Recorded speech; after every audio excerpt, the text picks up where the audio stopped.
Olá pessoal, tudo bem? Estamos aqui no nosso primeiro Pod Cine Girassol, onde nós vamos conversar e trocar uma ideia sobre cinema, filmes que marcaram as nossas vidas. Eu vou trazer convidados mais que especiais e eles vão falar um pouquinho sobre esses filmes que fizeram a diferença na vida deles ou trouxeram um olhar específico e diferente também naquela ocasião.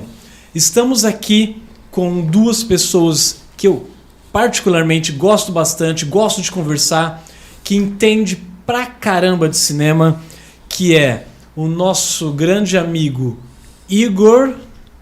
E aí, Igor? E aí, Rodrigo? Valeu, obrigado pelo convite, cara. Tô aqui muito feliz para participar dessa primeira edição do Pod Cine Girassol. Eu espero que eu possa ajudar e compartilhar um pouco do que eu gosto e um pouco da minha visão sobre o cinema com um filme muito legal. É muito interessante o filme que eu trouxe pra gente conversar. Eu tô ansioso pra poder ver esse filme seu aí, pra gente conversar um pouquinho sobre ele. E o prazer é meu te receber aqui, tá? Temos outro convidado bem interessante, bem legal aqui, que é o meu grande amigo João. E aí, João? E aí, beleza? Cara, tudo certo? E aí, Tudo pessoal ótimo. Que tá acompanhando aí o Pod Cine. É um prazer estar aqui, imenso mesmo.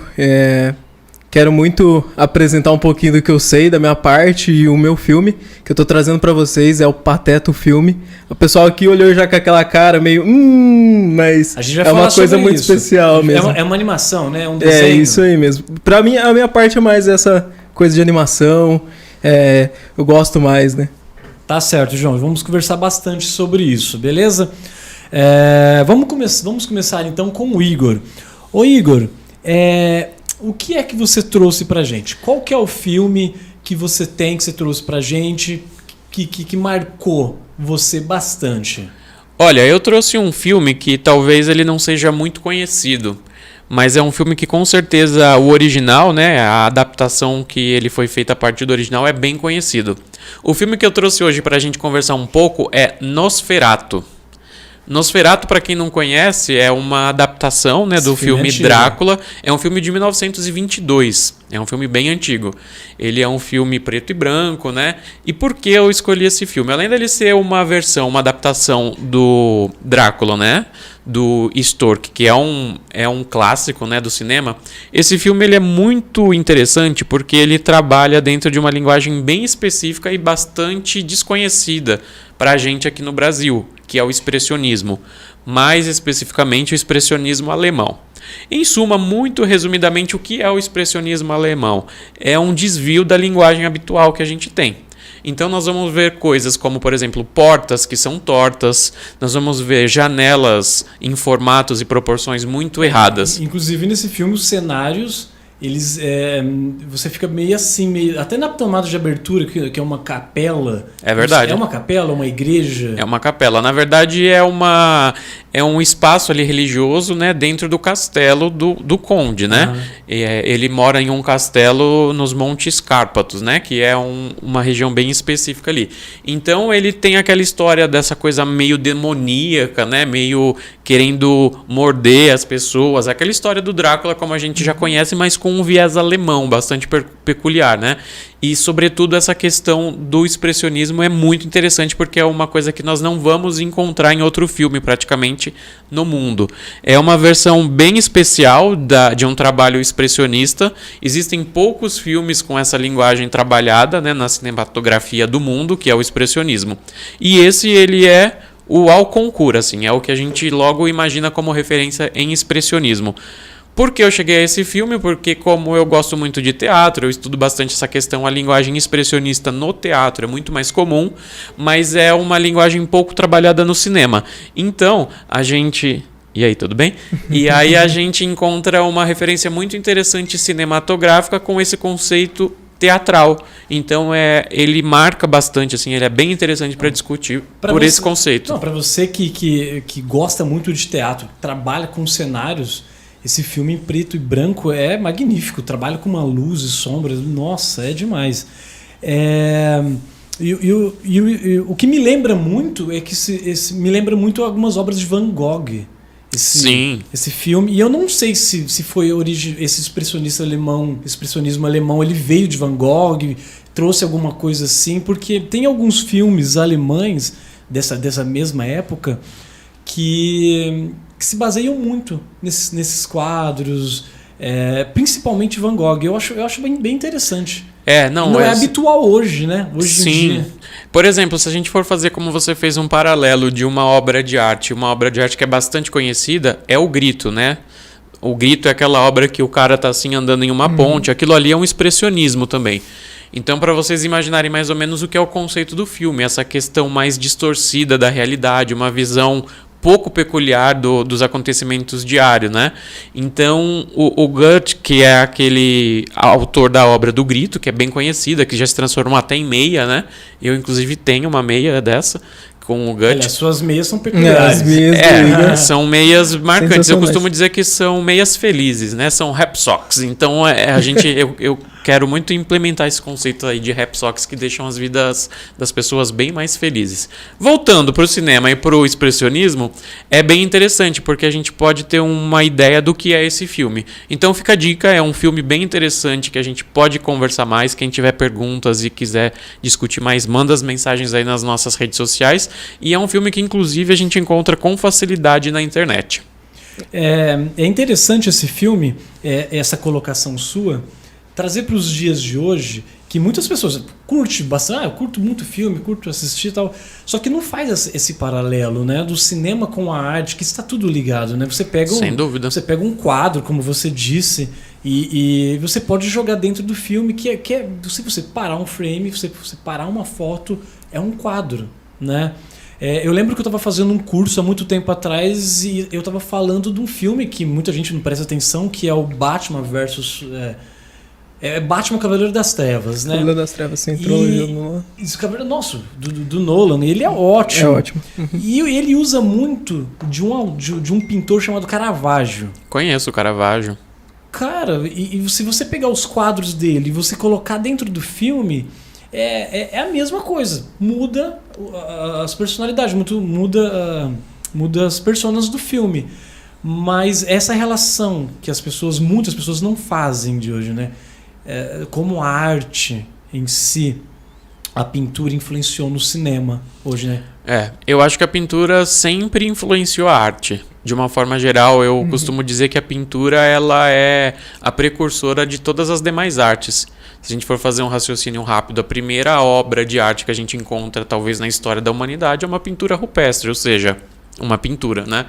Então eu costumo dizer que a pintura é a mãe de todas as artes. E se você for parar para prestar atenção, o primeiro filme feito hoje é um filme rupestre, porque a hora que eles pintavam as paredes e o fogo mexia, que o fogo tem esse movimento e mexiam nas pinturas, a sombra fazia ter esse movimento. Então, se a gente for parar para prestar atenção, o primeiro filme também é dessa época rupestre. É isso. E um filme nada mais para quem conhece e gosta mais da questão técnica, né?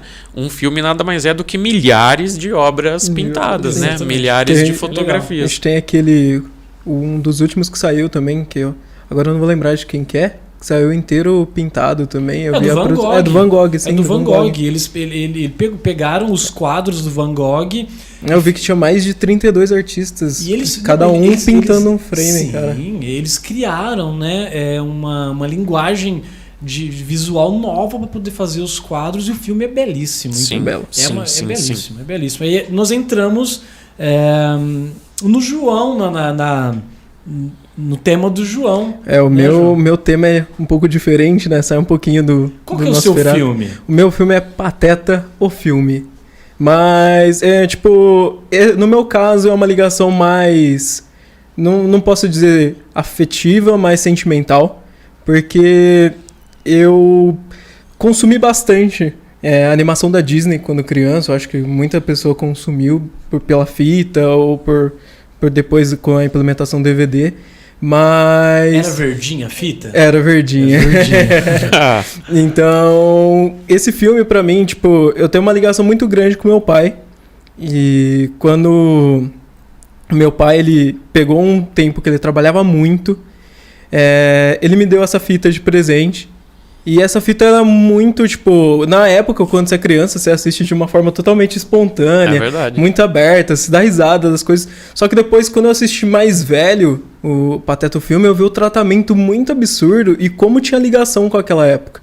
Porque você tem o Max, que é o filho do Pateta, e ele tá na fase ali que você tá saindo da infância, indo pra adolescência, né, pra puberdade, e ele tá com medo de ele se tornar o pai dele. Porque quando, tipo, o pessoal que já tem contato com a Disney e tudo, conhece o Pateta e sabe como que ele é todo, tipo, destrambelhado, tem os seus problemas, tem os seus trejeitos. Ele meio que tá negando o pai dele. E ele tá negando o pai dele, e aí o pai dele dá louca, surta e fala assim, não, a gente vai numa viagem de férias junto, porque o pai dele sente que ele tá perdendo o filho, né? E aí ele sai numa viagem de férias e todo o desenrolar do filme é nisso, né? O Pateta tentando reconquistar o filho e o filho usando o pretexto que eles vão fazer a viagem pra ir num show e impressionar o pessoal da escola dele. E é muito doido porque é uma discussão assim que você vê hoje, até mesmo hoje em dia, ou quando você vai estabelecer um pouco mais até de, tipo, conversas entre crianças, essas coisas, tem sempre aquela coisa, tipo, o Max, ele tá sempre sendo indagado, tipo, o pai de tal aluno tem tanto isso, tem aquilo, e ele fica, tipo, meu pai é o Pateta. Faz essa comparação. Entendeu? E na época foi, tipo, uma coisa, assim, que quando eu olho hoje em dia, e o motivo do meu pai ter me dado a fita, sabe, tipo, e eu saber que depois que ele trabalhou muito, eu pude apreciar muitos momentos de viagem com ele, e eu consegui entender futuramente que eu não podia negar aquilo que a minha origem, né? Não podia necessariamente, às vezes a gente sempre tem esse contexto de um choque com o pai, a mãe nessa fase, e aí depois foi marcante. Esse filme ele te traz te faz essa ligação emocional. Faz muito, cara. E sabe o que é interessante? Tem uma revista em quadrinho muito legal chamada Nossos Verões. Ela é francesa. E o autor dessa revista o diretor do filme do Pateta e Max, ele se baseou para poder, nessa revista Nossos Verões, para poder fazer esse filme do Pateta e Max, onde essa revista conta quase a mesma coisa, mas é uma família, né, que sai de férias, só que os pais estão se separando, e essas férias com os 3 filhos faz eles ter uma ligação maior, né, familiar, e eles voltam das férias renovados, né? E o diretor acabou se baseando nessa história para poder fazer o filme do Pateta e Max. Eu confesso que eu nunca assisti por inteiro esse filme do Pateta e Max, mas eu conheço pessoas que falam super bem, inclusive dessa relação emocional. Cara, é porque que tem dos personagens. É uma fase assim que quando a gente olha pra Disney de uma forma diferente, é uma fase onde ela tá trabalhando com, tipo, ela tem lá o Mickey, ela tem o Pato Donald, ela tem o Pateta, só que é uma fase onde todas as animações que ela dá pra esses personagens, tem um sentido mais, não só ser engraçado, entretenimento, mas tem a questão também, tipo, passar uma mensagem. E eles sempre têm um pouquinho mais de teor adulto. Tanto que você tem algumas coisas até que quando você traz pro Ocidente ou leva pro Oriente, sempre tem aquelas coisas de censura, algumas outras coisas que o pessoal já olha com um olhar diferente justamente por isso. Porque a ideia é não só dar essa questão de alegria para a criança, mas também futuramente que ela reveja aquilo como algo que marcou a infância dela como uma mensagem. Mas isso é o interessante da Disney, Igor. Ela sempre faz de alguma forma que te liga emocionalmente. Você pode passar os anos e você rever o filme e ele vai te ligar de uma forma emocional tão forte que você vai passar para o seu filho, e você vai querer que o seu filho veja com outros olhos. E é o que tem acontecido com esses filmes novos. Rei Leão, que fizeram... que refizeram em live action, né, os filmes, trazendo para renovar o público, para ter essa ligação emocional. Sim, eu acho muito interessante esse conceito Walt Disney World, né? Ele já traz no próprio nome dele, né? O Walt Disney World é a questão de trabalhar mesmo o global, né? E nada melhor do que você ter essa relação do que você acessar a parte emocional das pessoas, né? E é muito interessante esse conceito que eles trabalham. E óbvio, eles precisam passar por esse quesito da renovação, né?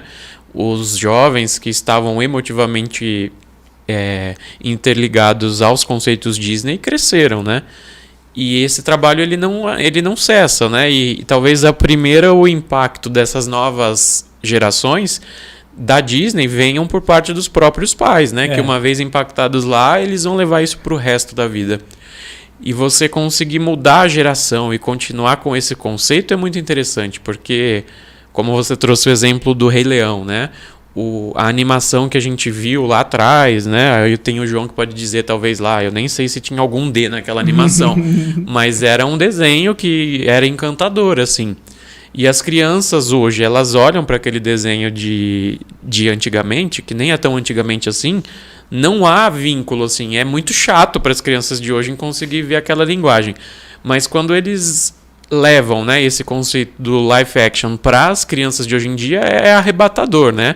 Ver o leãozinho falando com o outro e essa necessidade da atualidade que o olhar das crianças buscam é uma sacada muito interessante, né?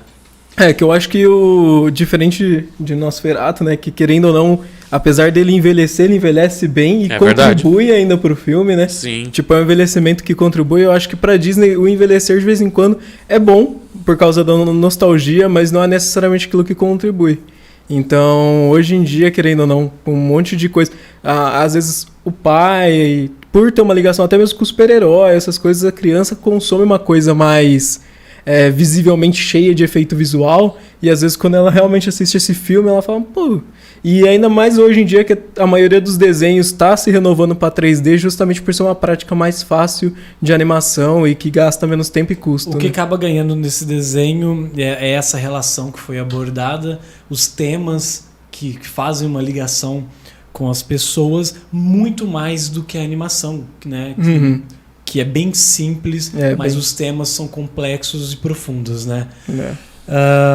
Bom, é isso, pessoal. Agradeço a presença de vocês, de estar contribuindo aqui para o nosso podcast hoje. Espero encontrá-los vocês aqui outras vezes. Vai ser um prazer imenso. O papo foi super gostoso, mas como diz o meu amigo Igor, tudo que é gostoso vai acabando um pouco mais rápido, o tempo vai passando mais rápido, né? Muito obrigado, Igor, por ter colaborado aqui com a gente. Eu que agradeço e pode contar comigo quando quiser. Agradeço. João, muito obrigado pela sua colaboração. Eu que agradeço igualmente também. Estamos aí por que precisar. Valeu, muito obrigado. Pessoal, espero vocês no nosso próximo podcast com convidados especiais, trazendo filmes especiais também para vocês. E que vocês, se não assistiram esses filmes, dão uma pesquisada, vale muito a pena. Eu tenho certeza de que eles vão contribuir para algo muito interessante nas suas vidas. Espero vocês até a próxima. Siga nossas redes sociais no YouTube, Facebook e Instagram da Girassol. Ok? Desde já, brigadão e até a próxima. Tchau, tchau.